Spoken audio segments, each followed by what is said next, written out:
Hi friends, welcome back to my YouTube channel.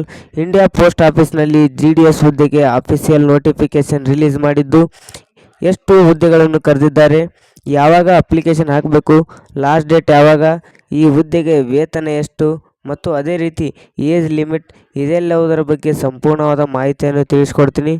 ಅದೇ ರೀತಿ ಇನ್ನೂ ಯಾರ್ಯಾರು ನಮ್ಮ ಚಾನಲ್ನ ಸಬ್ಸ್ಕ್ರೈಬ್ ಮಾಡಿಲ್ಲ ಇವಾಗೆ ಸಬ್ಸ್ಕ್ರೈಬ್ ಮಾಡ್ಕೊಳ್ಳಿ, ಹಾಗೆ ಬೆಲ್ ಐಕ್ ಮೇಲೆ ಕ್ಲಿಕ್ ಮಾಡಿ. ಬನ್ನಿ ವಿಡಿಯೋ ಶುರು ಮಾಡೋಣ. ಈಗಾಗಲೇ ತಿಳಿದಿರುವಂತೆ ಅಂಚೆ ಇಲಾಖೆಯಲ್ಲಿ ಗ್ರಾಮೀಣ ಡಾಕ್ ಸೇವಕ ಹುದ್ದೆಗೆ 21,413 ಹುದ್ದೆಗಳನ್ನು ಕರೆದಿದ್ದು, ಆದರೆ ನಮ್ಮ ಕರ್ನಾಟಕದಲ್ಲಿ 1,135 ಹುದ್ದೆಗಳಿಗೆ ಅರ್ಜಿಯನ್ನು ಕರೆದಿದ್ದಾರೆ. ಈ ಹುದ್ದೆಯನ್ನು ಅರ್ಜಿ ಸಲ್ಲಿಸಲು ಯಾವ ಡಾಕ್ಯುಮೆಂಟ್ಸ್ಗಳು ಬೇಕಾಗ್ತವೆ ಅಂತಂದರೆ, ಮೊದಲನೇದಾಗಿ ನಿಮ್ಮ ಆಧಾರ್ ಕಾರ್ಡ್, ಹಾಗೆ ನಿಮ್ಮ ಆ್ಯಕ್ಟಿವ್ ಇರುವ ಮೊಬೈಲ್ ನಂಬರ್ ಮತ್ತು ಇಮೇಲ್ ID ಬೇಕಾಗ್ತದೆ. ಅದೇ ರೀತಿ SSLC ಮಾರ್ಕ್ಸ್ ಕಾರ್ಡ್ ಮತ್ತು ಫೋಟೋ ಮತ್ತು ಸಿಗ್ನೇಚರ್ ಇವೆಲ್ಲ ಡಾಕ್ಯುಮೆಂಟ್ಸ್ಗಳಿದ್ದರೆ ಆರಾಮವಾಗಿ ನೀವು ಅರ್ಜಿಯನ್ನು ಸಲ್ಲಿಸಬಹುದು. ಅದೇ ರೀತಿ ನಿಮ್ಮ ಫೋಟೋ ಯಾವಾಗಲೂ ವೈಟ್ ಬ್ಯಾಕ್ಗ್ರೌಂಡ್ ಫೋಟೋ ಆಗಿರಬೇಕು ಮತ್ತು ಈ ಫೋಟೋ ಯಾವ ಸೈಜ್ನಲ್ಲಿ ಇರಬೇಕಪ್ಪ ಅಂತಂದರೆ 50 KB ಅಥವಾ 50 KB ಒಳಗಡೆ ಇರುವಂಥ KB ಸೈಜ್ ಫೋಟೋ ಆಗಿರಬೇಕು. ಅದು ಮತ್ತು JPG ಫಾರ್ಮ್ಯಾಟ್ದಲ್ಲಿ ಇರಬೇಕು.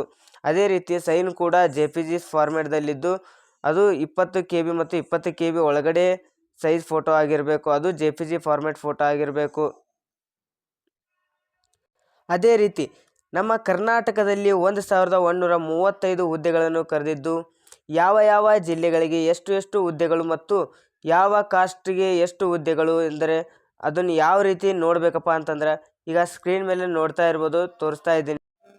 ಇಲ್ಲಿ ನೋಡ್ಬೋದು ಎಲ್ಲ ಸ್ಟೇಟ್ಗಳೂ ಆಲ್ರೆಡಿ ಇವಾಗ ನಿಮ್ಗೆ ಯಾವ ಸ್ಟೇಟ್ ಬೇಕು ಆ ಸ್ಟೇಟ್ ಮೇಲೆ ನೀವು ಸೆಲೆಕ್ಟ್ ಮಾಡ್ಕೋಬೇಕಾಗ್ತೈತಿ. ಅದು ಯಾವ ರೀತಿ ಇಲ್ಲೆಲ್ಲ ಶೋ ಆಗ್ತಿದ್ದೇವೆ, ನಿಮ್ಗೆ ಎಲ್ಲ ಸ್ಟೇಟ್ಗಳು ಶೋ ಆಗತ್ತವು. ಅದೇ ರೀತಿ ಈಗ ನಿಮಗೆ ಯಾವ ಸ್ಟೇಟ್ ಬಗ್ಗೆ ಇನ್ಫಾರ್ಮೇಷನ್ ಬೇಕು, ಇವಾಗ ನಾನು ಎಕ್ಸಾಂಪಲ್ ಆಗಿ ಕರ್ನಾಟಕ ಬೇಕಾಯ್ತು, ಅದ್ರ ಮೇಲೆ ಸೆಲೆಕ್ಟ್ ಮಾಡ್ಕೋತಾ ಇದ್ದೀನಿ. ಈಗ ಇದ್ರ ಮೇಲೆ ನೋಡ್ಕೋಬೋದು. ಅದೇ ರೀತಿ ಈಗ ಕರ್ನಾಟಕದಲ್ಲಿರುವಂಥ ಎಲ್ಲ ಡಿಸ್ಟಿಕ್ಗಳು ಇಲ್ಲಿ ಶೋ ಆಗ್ತೈತಿ. ನಿಮ್ಗೆ ಯಾವ ಡಿಸ್ಟಿಕ್ದಲ್ಲಿ ಎಷ್ಟು ಹುದ್ದೆಗಳು ಖಾಲಿ ಅದಾವು, ಯಾವ ಕಾಸ್ಟಿಗೆ ಖಾಲಿ ಅದಾವು, ಅದು ಯಾವ ರೀತಿಯಾಗಿ ತಿಳ್ಕೊಬೇಕಪ್ಪ ಅಂದ್ರೆ ಈ ಕೆಳಗಡೆ ನೋಡ್ಬೋದು ನೀವು, ಇಲ್ಲಿ ಕಾಣ್ತಾ ಇದೆ ಡಿವಿಷನ್ ಅಂತೇಳಿ.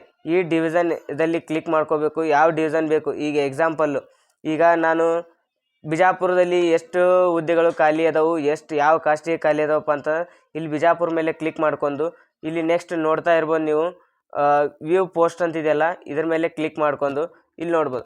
ಇವಾಗ ತೋರಿಸ್ತಾ ಇದೆ ಯಾವ ಪೋಸ್ಟಿಗೆ ಎಷ್ಟು ಹುದ್ದೆಗಳದಾವು. ಇಲ್ಲಿ ನೋಡ್ಬೋದು ಒಟ್ಟು ಟೋಟಲ್ಲು ಬಿಜಾಪುರದಲ್ಲಿ ಒಟ್ಟು 26 ಹುದ್ದೆಗಳು ಖಾಲಿ ಅದಾವು. ಅದರಲ್ಲಿ ಕಾಸ್ಟ್ ವೈಸ್ ನೋಡ್ಕೋಬೋದು ನೀವು. ಇಲ್ಲಿ ನೋಡ್ಕೋಬೋದು ನೀವು ಇವಾಗ OBC, UR, SC ST ಇಲ್ಲಿ ಹಲವಾರು ರೀತಿಯಾಗಿ ಅದಾವು. ಅದರಲ್ಲಿ ನೀವು ಇದೆಲ್ಲ ನೋಡಿಕೊಂಡು ಅರ್ಜಿ ಸಲ್ಲಿಸಬೇಕಾಗ್ತೈತಿ. ಅದೇ ರೀತಿಯಾಗಿ ಇಲ್ಲಿ ನೋಡ್ಬೋದು ನೀವು ಯಾವ ಲ್ಯಾಂಗ್ವೇಜ್ ಅಥವಾ ಇಲ್ಲಿ ನೋಡ್ಬೋದು language to studied in 10th classes ಇದನ್ನು ನೋಡ್ಕೊಳ್ರಿ. ಇಲ್ಲಿ ಎಲ್ಲ ಕಡೆ ಕನ್ನಡನೇ ಅಂತ ಇದೆ. ಅದೇ ರೀತಿಯಾಗಿ ನೀವು ನೋಡ್ಬೋದು ಇಲ್ಲಿ ಯಾವ ಡಿಸ್ಟಿಕ್ಕು, ನಾ ಇವಾಗ ಬಿಜಾಪುರ ಡಿಸ್ಟಿಕ್ ತೊಗೊಂಡಿನಿ. ಆ ಬಿಜಾಪುರ ಡಿಸ್ಟಿಕ್ಸಲ್ಲಿ ಆಫೀಸ್ ಎಲ್ಲಿದೆ ಅದು ಎಲ್ಲ ಲಿಸ್ಟ್ ಇದರಲ್ಲಿ ನೋಡ್ಕೋಬೋದು ನೀವು. ಅದೇ ರೀತಿಯಾಗಿ ನಿಮ್ಮದು ಕಾಸ್ಟ್ ವೈಸನು ಇದರಲ್ಲಿ ಚೆಕ್ ಮಾಡ್ಕೊಳ್ರಿ. ಇದು ಚೆಕ್ ಮಾಡ್ಕೊಳ್ಳ ನಂತರ ನಿಮಗೆ ಯಾವ ಹುದ್ದೆಯಲ್ಲಿ ಎಷ್ಟೆಷ್ಟು ಪೋಸ್ಟ್ಗಳು ಅನ್ನೋದು ನಿಮ್ಗೆ ಆಟೋಮೆಟಿಕ್ಕಾಗಿ ತಿಳಿತೈತಿ. ನೀವು ಯಾವ ಜಿಲ್ಲೆಗೆ ಅರ್ಜಿ ಸಲ್ಲಿಸ್ಬೇಕಂತಿದ್ರಿ ಆ ಜಿಲ್ಲೆಯನ್ನು ಚಾಯ್ಸ್ ಮಾಡ್ಕೊಳ್ರಿ. ಅದೇ ರೀತಿಯಾಗಿ ಅಪ್ಲಿಕೇಶನ್ ಹಾಕಲು ಯಾವಾಗ ಸ್ಟಾರ್ಟ್ ಡೇಟು ಮತ್ತು ಯಾವಾಗ ಎಂಡ್ ಡೇಟ್ ಅನ್ನೋದು ನೋಡಬೇಕಪ್ಪ ಅಂತಂದ್ರೆ ಇಲ್ಲಿ ನೀವು ನೋಡ್ಬೋದು. ಸ್ಟಾರ್ಟ್ ಡೇಟ್ ಯಾವಾಗಪ್ಪ ಅಂದ್ರೆ 10/2/2025 ನಿನ್ನೆ ಅಪ್ಲಿಕೇಶನ್ ಹಾಕಲು ಸ್ಟಾರ್ಟ್ ಆಗಿದೆ. ಅದೇ ರೀತಿ ಎಂಡ್ ಡೇಟ್ ಯಾವಾಗಪ್ಪ ಅಂತಂದ್ರೆ 3/3/2025 ಎಂಡ್ ಡೇಟ್ ಆಗಿರ್ತೈತಿ. ಅದೇ ರೀತಿಯಾಗಿ ನೀವು ಅಪ್ಲಿಕೇಶನ್ ಹಾಕಿಂದ ಯಾವುದೇ ರೀತಿಯಾಗಿ ಕರೆಕ್ಷನ್ ಇತ್ತಪ್ಪ ಅಂತಂದ್ರೆ ಅದನ್ನು 6/3/2025ರಿಂದ 8/3/2025 ಕರೆಕ್ಷನ್ಗಾಗಿ ಆಪ್ಷನ್ ಕೊಟ್ಟಿರ್ತಾರೆ. ಅಂದರೆ ಯಾವುದೇ ರೀತಿಯ ಮಿಸ್ಟೇಕ್ ಆಗಿದ್ದರೆ ಮಾತ್ರ, ಮಿಸ್ಟೇಕ್ ಆಗಿರಲಿಲ್ಲಪ್ಪ ಅಂತಂದ್ರೆ ಓಕೆ ನಡಿತೈತಿ. ಅದೇ ರೀತಿಯಾಗಿ ಈಗ ಏಜ್ ರಿಲ್ಯಾಕ್ಸೇಷನ್ ಇದೆ, ಯಾವ್ಯಾವ ಕಾಸ್ಟ್ನವ್ರಿಗೆ ಎಷ್ಟೆಷ್ಟು ಏಜ್ ರಿಲ್ಯಾಕ್ಸೇಷನ್ ಇದೆಯಪ್ಪ ಅಂತಂದ್ರೆ ಅದು ನೋಡೋದಾದ್ರೆ ಇಲ್ಲಿ ನೋಡ್ಬೋದು ನೀವು. ಇವಾಗ SC ST ಅಭ್ಯರ್ಥಿಗಳಿಗೆ 5 ವರ್ಷ ಏಜ್ ರಿಲ್ಯಾಕ್ಸೇಷನ್ ಇದೆ. ಅದೇ ರೀತಿಯಾಗಿ OBC ಕ್ಯಾಂಡಿಡೇಟ್ಸ್ಗಳಿಗೆ 3 ವರ್ಷ ಏಜ್ ರಿಲ್ಯಾಕ್ಸೇಷನ್ ಇದೆ. ಅದೇ ರೀತಿಯಾಗಿ ಇವಾಗ EWS ಅಭ್ಯರ್ಥಿಗಳಿಗೆ ಏಜ್ ರಿಲ್ಯಾಕ್ಸೇಷನ್ ಇಲ್ಲ, ಯಾವುದೇ ರೀತಿಯ ಏಜ್ ರಿಲ್ಯಾಕ್ಸೇಷನ್ ಇರುವುದಿಲ್ಲ. ಅದೇ ರೀತಿಯಾಗಿ PWD ಹ್ಯಾಂಡಿಕ್ಯಾಪ್ಸ್ ಅಭ್ಯರ್ಥಿಗಳಿಗೆ 10 ವರ್ಷ ಏಜ್ ರಿಲ್ಯಾಕ್ಸೇಷನ್ ಇದೆ. ಅದೇ ರೀತಿಯಾಗಿ ನೀವು ಹ್ಯಾಂಡಿಕ್ಯಾಪ್ ಆಗಿದ್ದು ಅದು PWD ಆಗಿದ್ದು ಮತ್ತು OBC ಪ್ಲಸ್ ಆಗಿದ್ರಪ್ಪ ಅಂತಂದ್ರೆ ಅದು 13 ವರ್ಷ ಏಜ್ ರಿಲ್ಯಾಕ್ಸೇಷನ್ ಅವಕಾಶ ಇರುತ್ತೆ. ಅದೇ ರೀತಿಯಾಗಿ ಡಿಸೆಬಿಲಿಟಿ ಇದ್ದು ಮತ್ತು ಅದು SC/ST ಕ್ಯಾಂಡಿಡೇಟ್ಸ್ ಆಗಿದ್ದರೆ ಅವರಿಗೆ 13 ವರ್ಷ ಏಜ್ ರಿಲ್ಯಾಕ್ಸೇಷನ್ ಇದೆ.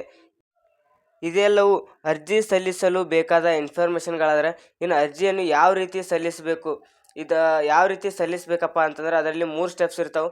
ಒಂದನೇದು ರಿಜಿಸ್ಟ್ರೇಷನ್, ಎರಡನೇದು ಅದು ಅಪ್ಲೈ ಅಂದರೆ ಯಾವ ರೀತಿ ಎಲ್ಲ ಡೀಟೇಲ್ಸು ನಿಮ್ಮದು ಯಾವುದೇ ಸ್ಟಡಿ ಡೀಟೇಲ್ಸ್ ಆಗಿರಬೇಕು, ಇದೆಲ್ಲ ಡೀಟೇಲ್ಸ್ ಫಿಲ್ ಮಾಡೋದಾಗಿರ್ತೈತಿ. ಅದೇ ರೀತಿಯಾಗಿ ಮೂರನೇದು ಬಂದುಬಿಟ್ಟು ನಿಮ್ಮದು ಫೀಸ್ ಪೇಮೆಂಟ್ ಡೀಟೇಲ್ಸ್ ಆಗಿರ್ತೈತಿ. ಈ 3 ಫೀಸ್ ಪೇಮೆಂಟ್ ಡೀಟೇಲ್ಸ್ ಆದ ನಂತರ ನಿಮ್ದು ಆಟೋಮೆಟಿಕ್ಕಾಗಿ ನಿಮ್ಮದು ಚೆಕ್ಲಿಸ್ಟ್ ಅಂದರೆ ನೀವು ಅಪ್ಲಿಕೇಶನ್ ಹಾಕಿದಂಥ ಎಲ್ಲ ಇನ್ಫಾರ್ಮೇಷನ್ನು ಚೆಕ್ಲಿಸ್ಟ್ ಮೂಲಕ ಬರ್ತೈತಿ. ಅದನ್ನು ಡೌನ್ಲೋಡ್ ಮಾಡ್ಕೊರಿ. ಈಗ ಹೇಳಿದಂಥ ಎಲ್ಲ ಡಾಕ್ಯುಮೆಂಟ್ಸ್ಗಳು ರೆಡಿ ಮಾಡಿ ಇಟ್ಕೊಳ್ರಿ. ಮುಂದಿನ ವಿಡಿಯೋದಲ್ಲಿ ಯಾವ ರೀತಿ ಅಪ್ಲಿಕೇಶನ್ ಹಾಕ್ಬೇಕು ಅನ್ನೋದನ್ನು ನಾನು ನಿಮ್ಗೆ ತಿಳಿಸ್ಕೊಡ್ತೀನಿ. ಇದರಲ್ಲಿ ಯಾವುದೇ ರೀತಿಯ ನಿಮ್ಗೆ ಏನಾದರೂ ಡೌಟ್ ಇತ್ತಪ್ಪ ಅಂತಂದ್ರೆ ಕಮೆಂಟ್ ಮಾಡಿರಿ. ನಾ ಯಾವುದೇ ರೀತಿಯಾಗಿ ಏನಾದರೂ ಮಿಸ್ಟೇಕ್ಸ್ ಇದ್ದರೂ ನಾನು ಹೇಳ್ಕೊಡ್ತೀನಿ. ಈ ವಿಡಿಯೋ ನಿಮಗೆ ಇಷ್ಟ ಆಗಿದ್ದರೆ ಸಬ್ಸ್ಕ್ರೈಬ್ ಮಾಡ್ಕೊಳ್ಳಿ, ಲೈಕ್ ಮಾಡಿರಿ, ಹಾಗೆ ಕಮೆಂಟ್ ಮಾಡಿರಿ. ಮುಂದಿನ ವಿಡಿಯೋದಲ್ಲಿ ಸಿಗೋಣ. ಬಾಯ್.